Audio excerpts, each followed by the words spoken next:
Samsung Galaxy Unpacked 2019 is today and we know basically everything. So let's not talk about it. Let's talk about instead the importance of timing in the smartphone chipset market.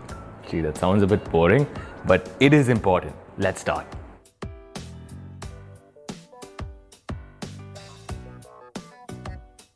Hey, how's it going? This is Pradeep. Welcome back to my channel. I hope you're having a fantastic mid of the week. Today we're talking about smartphone processors. Let's set some backstory first. Samsung uses two different types of processors in their phones. They use Exynos, which they make in India and UK. They also use Qualcomm Snapdragon in the US and other parts of the world. We're talking about Snapdragon today. You know I don't like Qualcomm.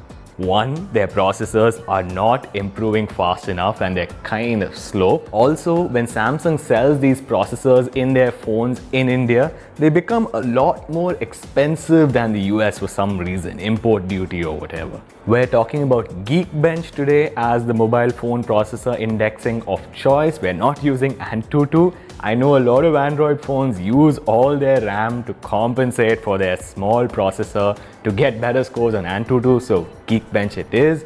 We're also talking about single core scores and not multi-core. I know again that a lot of Android phones use their many processors to get better multi-core scores, but like I was always told, if you want to jump 7 feet, you find one guy to jump 7 feet rather than finding 7 guys to jump 1 foot each.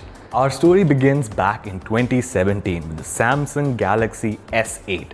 The Exynos version of this phone scored a respectable 1800. The Snapdragon version of the phone scored a not so respectable 1700, but still not so much of a difference. For reference, the iPhone X released later that year in 2017 had a single core score of 4200, and the Note 8 released that same year after 6 months with a lot of optimization by Samsung, raised the single core score from 1800 to 2000.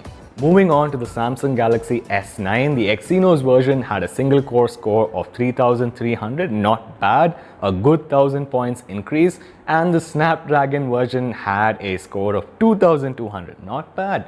500 points increase. For reference, the iPhone XS released late last year had a single core score of 4700, and the Note 9, on which I am filming this video and which is my daily driver, had a single core score of 3400. And that brings us to today, February 20th, 2019. Samsung is releasing the Samsung Galaxy S10, and like I said at the beginning, we know everything there is to know about this phone, and it has a single core score for the Exynos version of 4300, not bad, and for the Snapdragon version of 3300. That is bad. Going by previous trends, I think that the iPhone 11 releasing later this year will have a single core score of above 5000, and the Note 10 released 6 months after the S10 with all of Samsung's optimization will manage an Exynos single core score of 4500.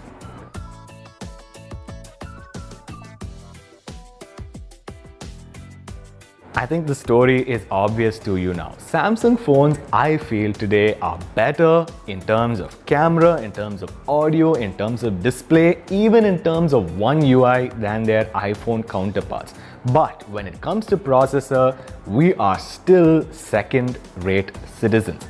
Dear Samsung, I appreciate the fact that you are closing the gap between your processor and Apple's processor.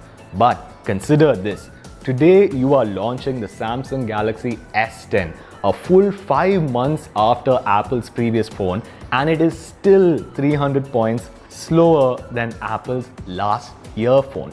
Is it too much to ask? Is it too much to ask for you to spend the next 6 months optimizing your processor so that when you release it with the Note 10, it is at least as fast as Apple's last year's phone?